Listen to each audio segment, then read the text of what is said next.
Hi, my name is Dan and I'm a first-year medical student. But not only that, I'm part of a 7-year BA/MD program.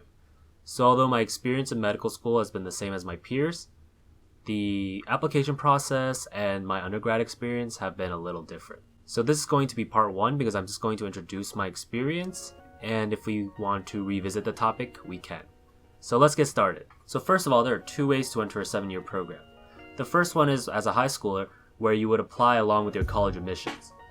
The second one is where you apply as an undergrad, and that's the one I'm in. Actually, for my med school, that's the only one they offer. And both usually follow a similar timeline, 4 years of undergrad and 3 years of medical school on paper. Don't get confused, your 4th year is basically your first year of medical school. The advantage of that is you pay undergraduate tuition for your first year.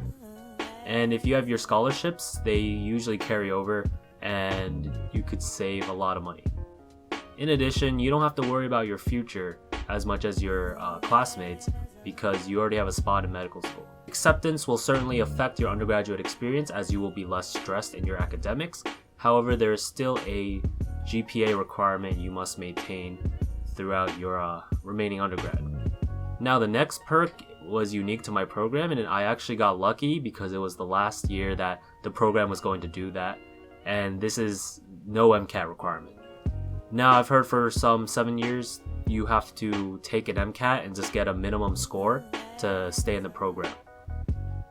So I'm listing it as one of the perks I did experience, however, it's not guaranteed to be part of your med school. First of all, the whole application process fit into spring semester of sophomore year. And the application would include your CV, essays, official transcript, and letters of recommendation. So I passed that stage, and the next one was the one-on-one interviews with my university's health profession office. They basically select who can be viable candidates for the next round of interviews, which were the MMIs at the med school. And please refer to the first video I made about the MMI interviews and comment if I'm leaving anything out that you would like me to elaborate on.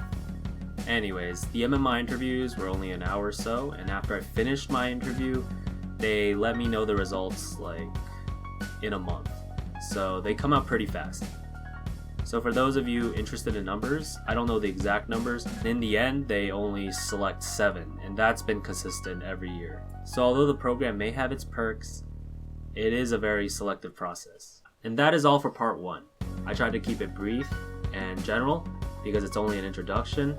So if you'd like to know anything else, please leave it in the comments below, and that will help direct part 2. Thanks for watching. So both usually follow a similar timeline. It's 4 years of undergrad and then 3 years of medical school. My God.